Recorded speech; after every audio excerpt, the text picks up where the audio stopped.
जय श्री कृष्णा, राधे राधे। आज आप सुनेंगे निर्जला एकादशी की व्रत कथा, 11 माता और एकादशी माता की व्रत कथा। साथ में सुनेंगे 11 माता की आरती। बहुत समय पहले की बात है। सतयुग के अंतिम चरणों में एक पवित्र और समृद्ध राजा था। सोरगाढ़ा इस राज्य के राजा थे। महाराज जयवर्धन एक धर्मनिष्ठा, विद्वान और अत्यंत अन्यायप्रिय शासक था। उनका राज्य फलों फूलों से लादा रहता था।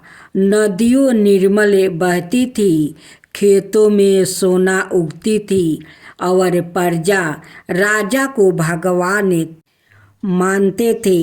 परंतु राजा की एक ही पीड़ा था, संतान का अभाव। वर्षों तक उन्होंने यज्ञ, पूजा, व्रत और तप किया, किंतु कोई संतान नहीं हुआ। अंत उन्होंने कठोर एकादशी व्रत, 11 माता का व्रत किया।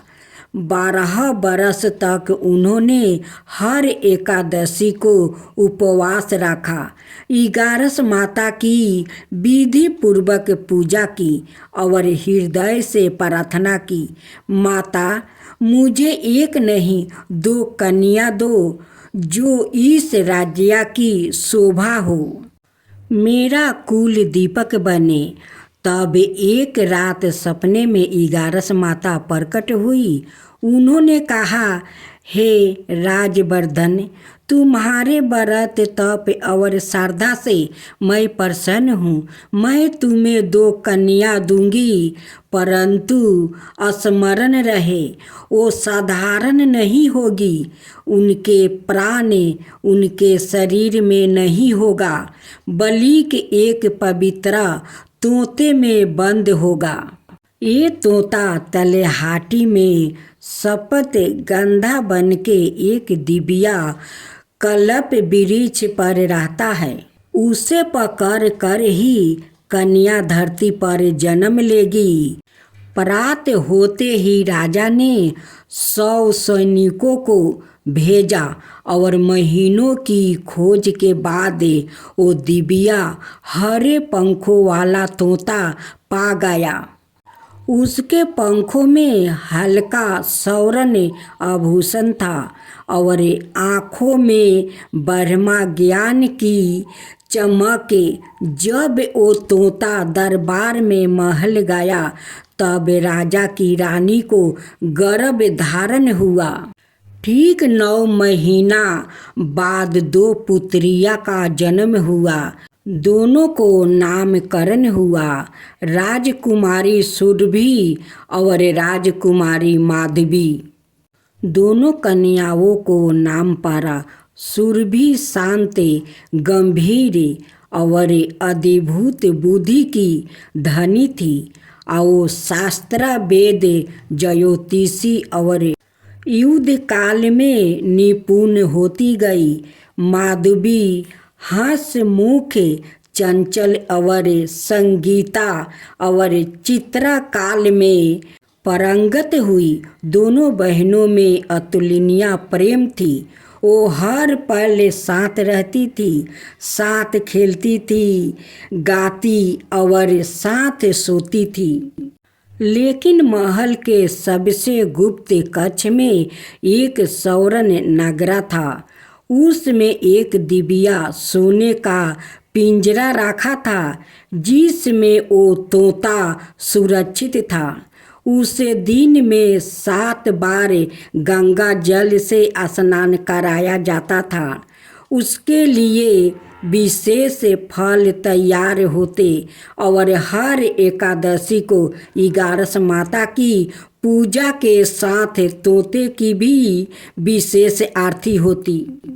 राजा ने कभी भी अपनी बेटियों को उस तोते के बारे में नहीं बताया।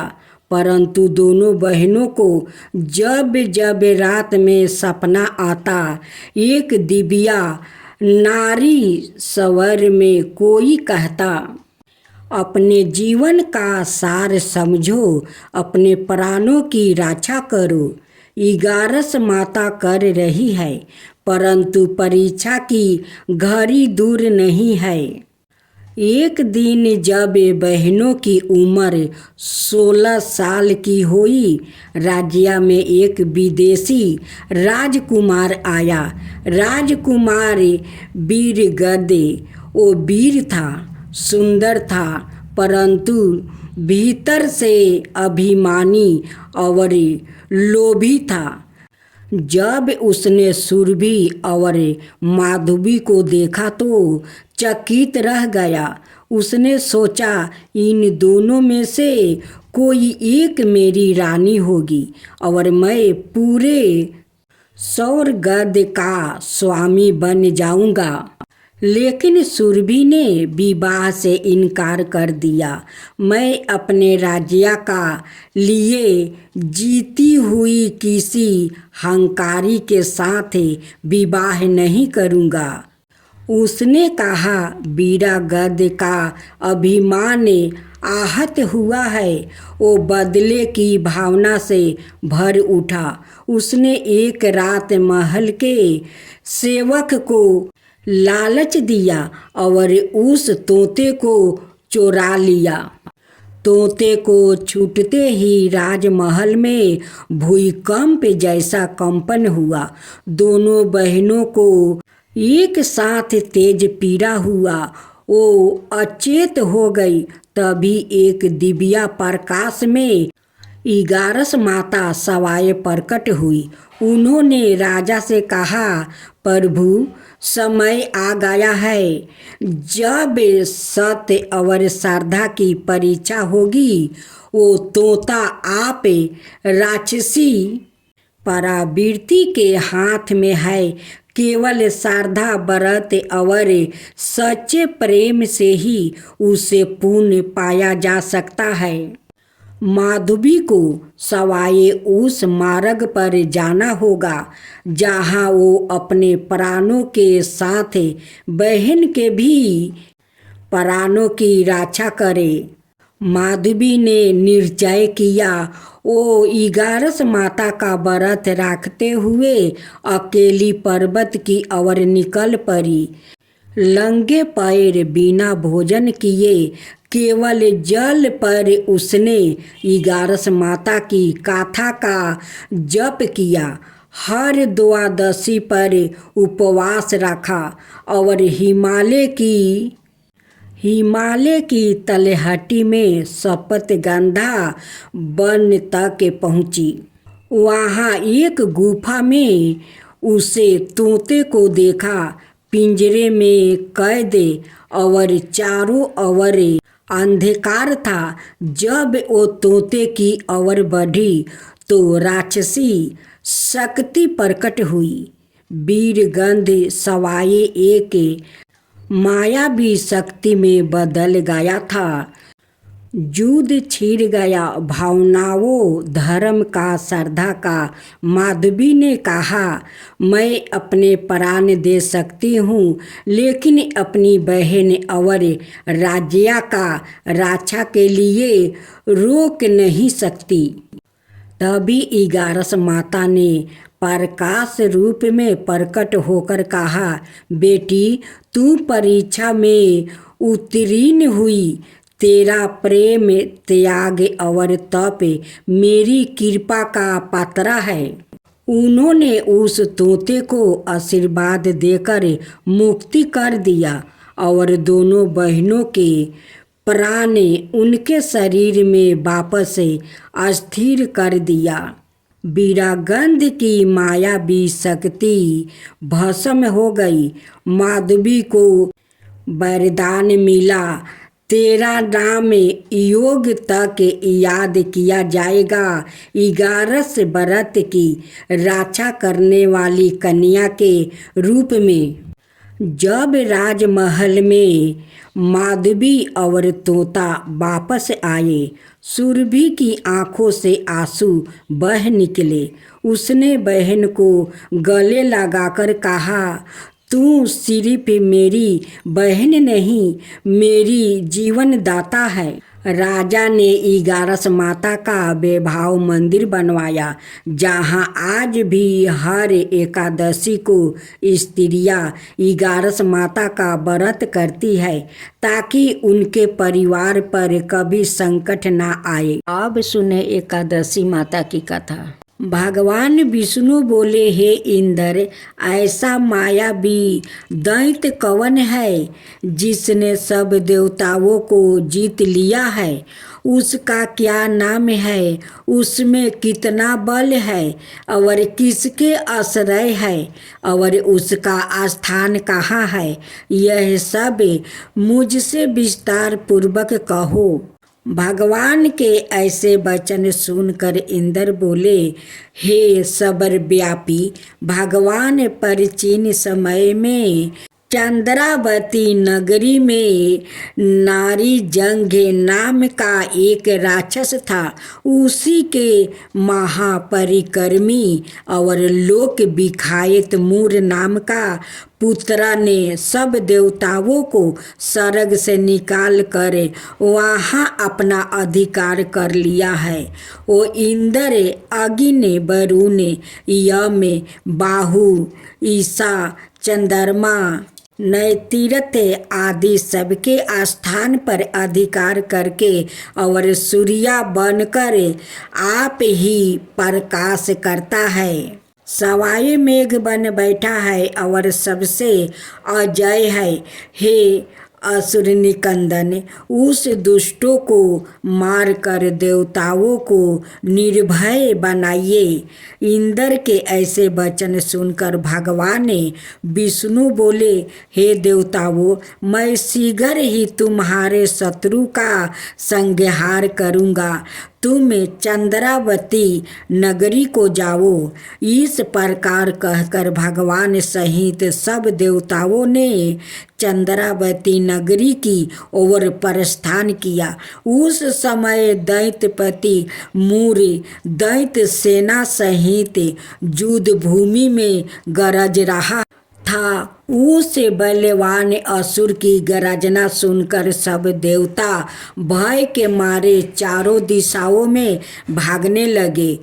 जब सवाए भगवान विष्णु रणभूमि में आए तो दैत्य उनको भी देख कर अनेक प्रकार के अस्त्र शस्त्र और आयुध लेकर दौड़े।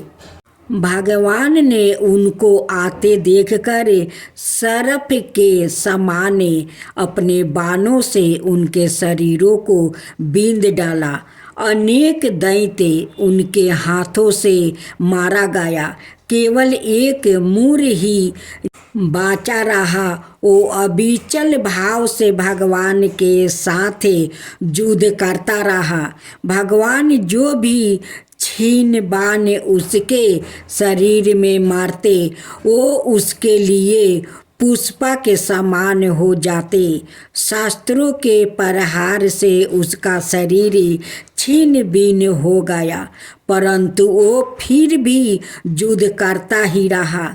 अब वो आप से मल्ल युद्ध करने लगा और 10,000 बरस तक उनका मल्ल युद्ध होता रहा, परंतु वो दैत्य भगवान से पराजित ना हुआ। तब भगवान विष्णु युद्ध से थक कर बदरिका आश्रम चले गए। वहाँ पर एक हेमवती नाम की सुंदर गुफा थी। उसमें विश्राम करने के लिए वो उसके अंदर प्रवेश कर गया। यह गुफा 12 योजन लंबी थी और उसमें एक ही द्वार था। भगवान वहाँ जाकर सो गया। वो दैत्य उनको सोया हुआ देखकर मारने के लिए उद्यत हुआ। वो अभी मारने का प्रयत्न कर ही रहा था कि उनके शरीर से एक अत्यंत प्रभावशाली सुंदर कन्या अस्त्र शस्त्र धारण किए हुए प्रकट हुई और दैत्य के सामने आकर युद्ध करने लगी। वो दैत्य उस बलवान कन्या को देखा आश्चर्य विनीत होकर उसके साथ युद्ध करने लगा। उस कन्या के ऐसे भयानक पराक्रम को देखकर दैत्य विचारने लगा कि इस कन्या को किसने बनाया है जो ऐसा भयानक युद्ध कर रही है। वो ऐसा विचार कर ही रहा था कि उस महादेवी ने उस बलवान दैत्य के रथ को चूर चूर कर दिया और उसके अस्त्र शस्त्र को काट कर टुकड़े टुकड़े कर दिया। तब वो दैत्य महान क्रोध करके मल्लेल युद्ध करने लगा, परंतु देवी ने उसको धक्का मारकर मूर्छित कर दिया। जब वो दैत्य मूर्छित से जागा तो उस देवी ने उसका सिर काट डाला। इस प्रकार वो दैत्य तो पृथ्वी पर गिरकर मृत्यु को प्राप्ति हुआ और बाकी दैत्य डर के मारे पाताल लोक को भाग गया। जब भगवान विष्णु की निद्रा टूटी तो उन्हें मूर दैत्य का काटा हुआ सिर ओ कन्या को दोनों हाथों जोड़कर खड़े देखा।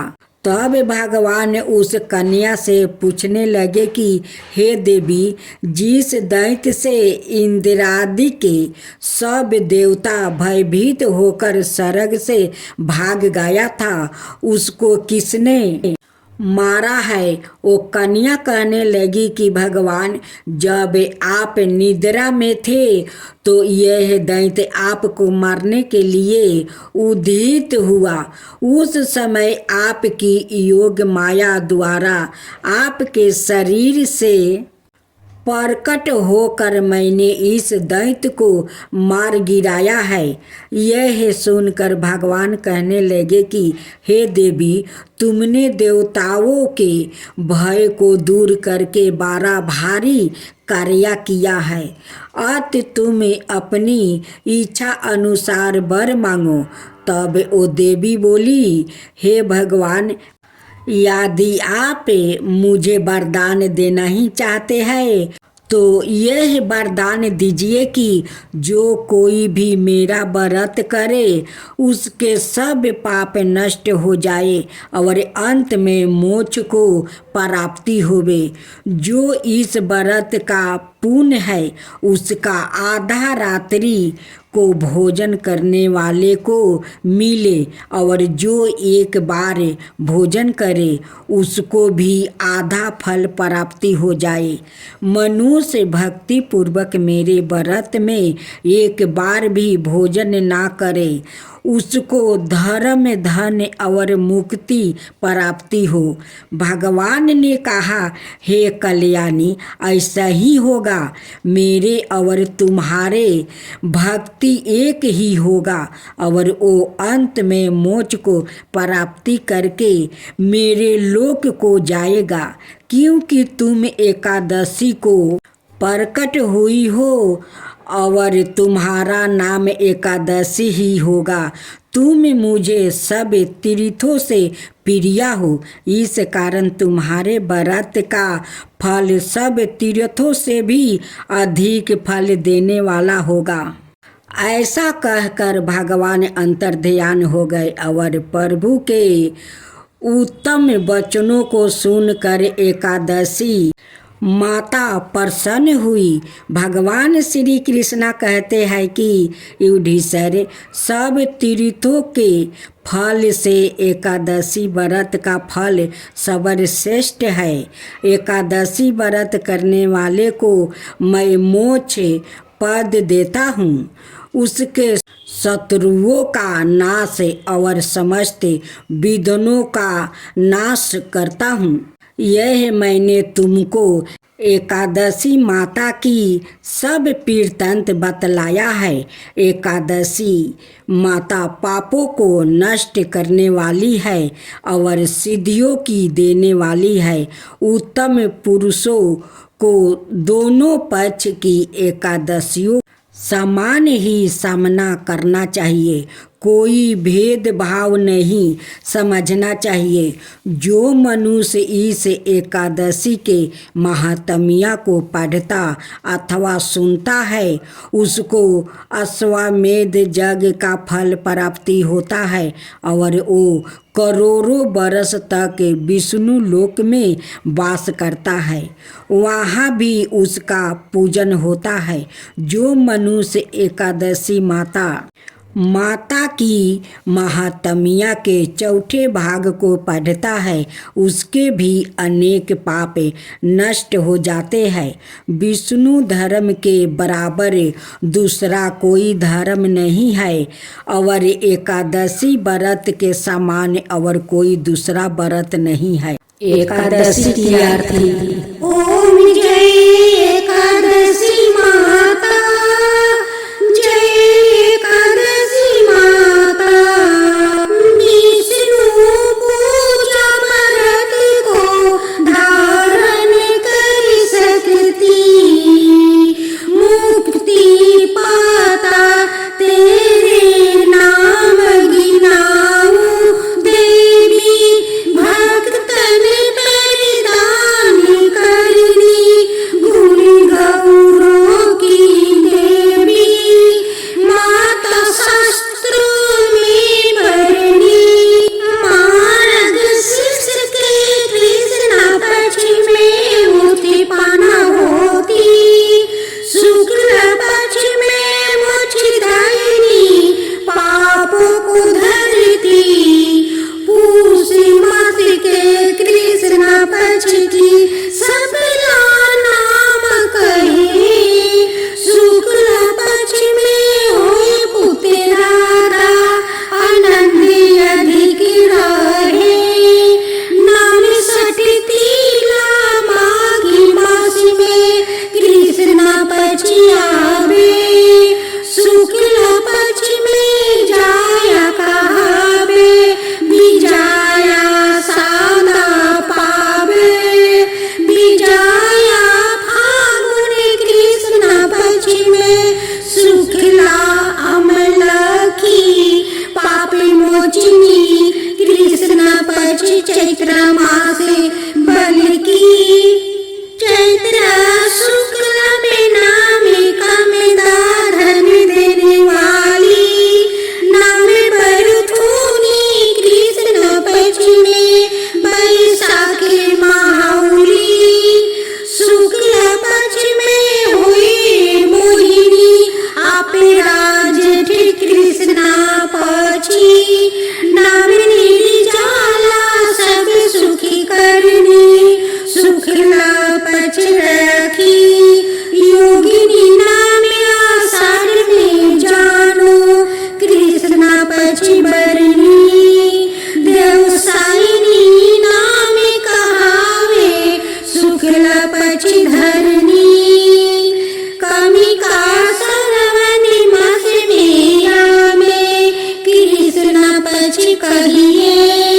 श्रवण शुक्ला होए पुत्र राधा, आनंद से रहिए। आजा भाद्रपद कृष्ण पक्ष की परिवर्तनी। शुक्ला इंदिरा आश्विन कृष्ण पक्ष व्रत से